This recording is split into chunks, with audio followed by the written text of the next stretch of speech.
Hey everyone, this is Nick and I know this video is late, and so we have a lot to talk about. We have Fedora agreeing to drop X11 entirely for the next release of Fedora KDE. We have the Linux kernel version 6.6. We have Google's Web DRM API being abandoned. And we have a lot of big fixes for the Nvidia proprietary drivers and Wayland. And since I am late with this video, there are a lot of other topics that I just could not fit inside this video, but they did fit in the audio version of the podcast, which, yes, is a thing that exists. You can listen to it by using the link in the description below, or by looking for Linux and open source news in your podcast client of choice. What this video doesn't lack, though, is this segue to our sponsor. This video is sponsored by TuxCare. They provide services and tools to ensure your Linux servers and workstations are always up to date and secure, and to reduce downtime to a minimum thanks to live patching of the Linux kernel and, what interests us today, extended lifecycle support for end-of-life distributions. And if you use CentOS Stream 8, you should know that you only have until the end of May 2024. After that, the distro will not get any new security update. If you're not ready to migrate to another Linux distribution or to upgrade your system, TuxCare will provide support for CentOS Stream 8 with security updates for critical and high-risk vulnerabilities for up to 4 years, and updates to a lot of essential server packages as well. And all you have to do is to add the TuxCare repo with a super simple script. So to give yourself more time and plan your migration from CentOS Stream 8, click the link in the description below and get started with TuxCare's extended lifecycle support. Okay, so it is now confirmed. The KDE spin of Fedora will drop X11 entirely as they move to Plasma 6 for Fedora 14. The proposal has been accepted wholeheartedly by the steering committee, which means that in April 2024, X11 is done on Fedora, at least for KDE users. While some members had some reservations, proposing to leave X11 as an option, they also remarked that it would create maintenance costs and additional complexity. There's always the option to add the X11 related packages back in case a major problem breaks out during the beta phase. The equivalent proposal for Fedora GNOME to drop X11 as well hasn't been accepted yet and is still debated, but I would be surprised if it wasn't accepted as well after the KDE related one was adopted so easily. So, well, that's done. Yet another nail in X11's coffin, but more importantly, a big test bed of users for Wayland, at least on KDE, which means more users and so more chances of actually fixing the remaining issues that Wayland has. And speaking of KDE, Kwin, the window manager/compositor, has received some merge requests to enable HDR games to run on KDE. This contains the first bricks of the Wayland color management protocol and an implementation for KDE. It's bare bones for now since it just targets HDR for games, and it requires some pretty recent Vulkan extensions and a git build of the game scope compositor as well, the thing Valve uses in SteamOS. Of course, your monitor will also need to support HDR. Apparently, some games are already working with this, like Cyberpunk 2077, but others don't, since they require a check to see if the monitor actually handles HDR by parsing their EDID file, and this part isn't implemented just yet. But it's still a nice start to this HDR thing. And I guess they're starting with games because it's one of the major use cases for HDR, apart from movies and TV shows, and also probably trying to enable HDR support in a full screen thing is easier than already starting with mixed HDR and SDR content in the same display. And now we have a big update to the proprietary Nvidia drivers, version 545.29.02.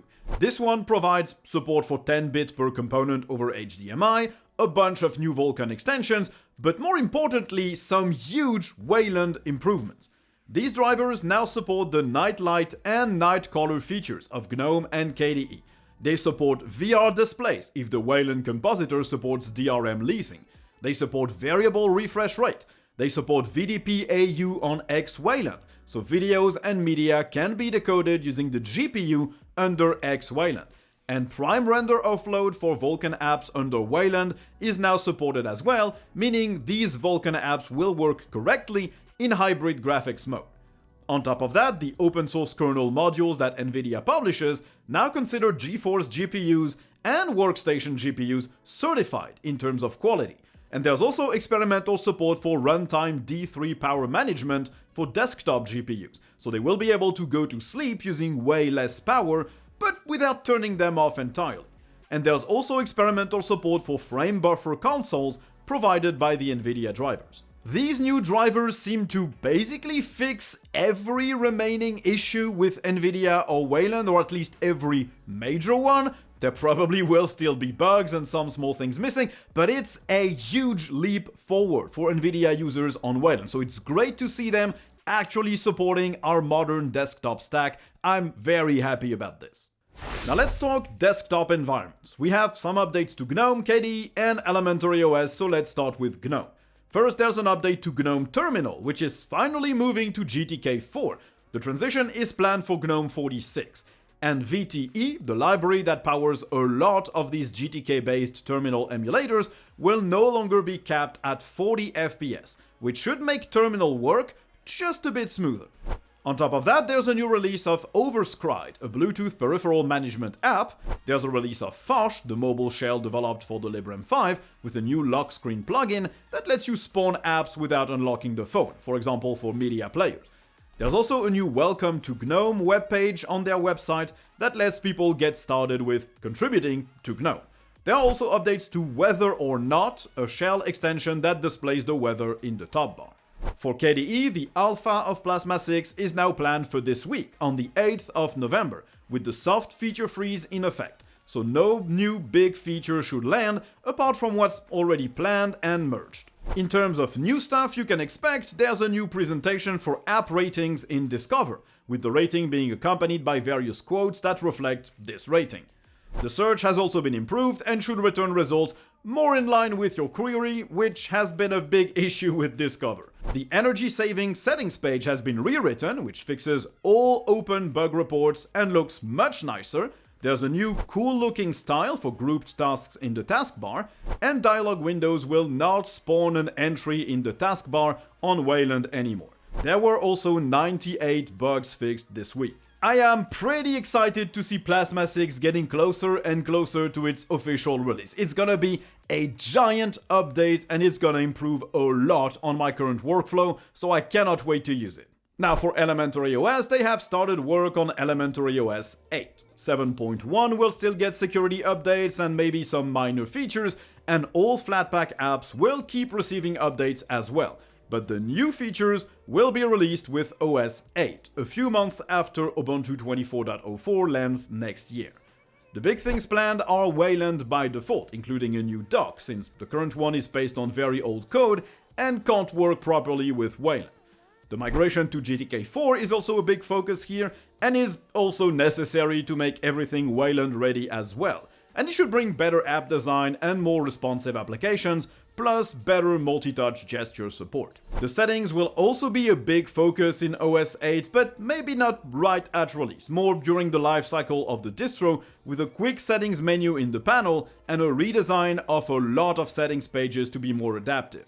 They're also experimenting with shipping an immutable OS, but that's not necessarily something that will happen for OS 8, and there are other potential changes, like moving to Pipewire, replacing the on-screen keyboard, and more back-end related things. It will probably be more of a transition release without giant new features, but mostly moving to GTK4 and Wayland, and the rest of the new features will be built upon that foundation during the lifecycle of OS 8, since this is a semi-rolling release.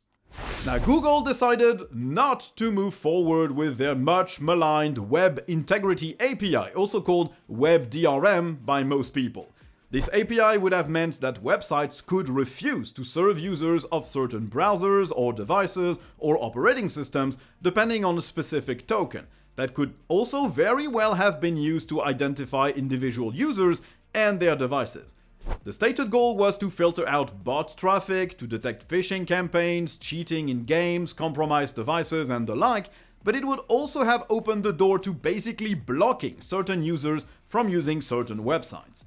Google stated that this API is no longer being considered by the Chrome team, meaning it's pretty much abandoned since no one else wanted anything to do with that. Although there is a new Android WebView Media Integrity API that will do the exact same thing, but for web views embedded in Android apps used to play video and audio. It is a big win for the open web because this API had so much potential for user tracking, mass surveillance, and just restricting what you can do on your devices, so it's nice that it's finally dead. Now the Linux kernel 6.6 is now out with a lot of cool performance updates for our systems. First, the new CPU scheduler has landed and should reduce latency and provide much better performance, especially on CPUs with multiple caches. However, there might be cases where the new scheduler is slower than the old one.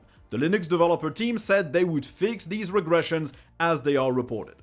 There's a new event-fs subsystem as well that should improve memory efficiency when reporting kernel events, and AMD users will get sizable improvements with support for dynamic boost control to get the best performance out of some CPU cores while others are left to sleep, so better battery life as well. There's also support for AMD P-states via CPU power, in the same line of improving battery life on AMD devices. There's also support for Intel Shadow Stack, a feature that improves security on Intel, but also on AMD CPUs against recent attacks. There's support for Rumble with the Stadia controller, the Nvidia Shield controller can now report its battery life, there's more Lenovo laptop keyboard support, and there are a lot of fixes and improvements to file systems and I/O. So if your distro is not an LTS, you will probably get this update relatively soon. If your distro is an LTS, you will have to wait for the next major update to benefit from this. There are always some ways to install other kernels than the official ones that your distro ships, but it's potentially a problem. It could break some stuff, so you decide whether you want to do that or not. And let's finish this video with the gaming news. First, we have the 3D engine used in the game War Thunder being open sourced. This engine, named Dagor, belongs to the Gaijin Entertainment Company and is now under the BSD3 clause license. It's early steps as there is no documentation yet and there are only build instructions for Windows, but it will now be open to being used on other operating systems if people have the interest and the skills to do so. It's a pretty solid engine, at least visually. War Thunder can be very pretty, and it's probably not pure abandonware either, as the game itself is still very popular on Steam. Now, Wine 8.19 is out, with an updated Mono engine to run .NET applications and more work on the Direct Music API. It also brings 44 bug fixes, including for games like Neverwinter Nights 2, Serious Sam the Random Encounter, Dungeon Keeper 2, Rise of Nations, Myst 5, or Unreal 2. And the Steam Deck now hits 12,000 games, either playable or verified. That's more than 4,000 verified titles that will play perfectly on Steam Deck and, by extension, on any Linux distro, and more than 8,000 games marked as playable, so they will play decently on the deck and probably perfectly on any Linux distro. And there are now 3,500 unsupported games that will definitely not run on the deck, but some of them might work on a more general Linux distro. And this is a pretty huge library of games for this little handheld, but by extension for Linux as well. I remember the bad old days when you had to run every single game using Wine on its own prefix because it would break everything else if not, and generally nothing really ran that well or at all. So it's insane to me that in just a few years we've moved from Linux cannot game to Linux is actually the second most popular platform for gaming on PC. Absolutely fantastic. Fantastic, like our sponsors' devices. Tuxedo makes laptops and desktops that ship with Linux out of the box. All the hardware has been picked specifically because it is compatible with Linux, and if they encountered some quirks or problems during testing, they submit bug fixes upstream so everyone can benefit from the improved compatibility. And why would you want a device that ships with Linux out of the box? Well, it's because it removes all the hassle of trying to install your favorite distro on hardware that was never designed to run Linux at all, but designed to run probably Windows. Tuxedo has a big range of devices that should fit every need and every price point for laptops, NUCs, and desktops. You can pick a lot of the components inside of your computer, you can customize the keyboard layout or the logo on the lid of your laptop, and they just have something for everyone. So if you're interested in devices that you can open, repair, and upgrade, because that's the case with all of their devices, and if you want to support Linux's development and make sure that your new computer actually runs Linux well, click the link in the description below and get yourself a Tuxedo device. So, thanks everyone for watching the video. I hope you enjoyed it. If you did, don't hesitate to like, to subscribe, to turn on notifications, and to write a comment. And if you didn't like it, you know what to do. There's that dislike button and the comment section as well. And if you really enjoy the channel and you want to support it, I left plenty of links to do just that in the description of the video.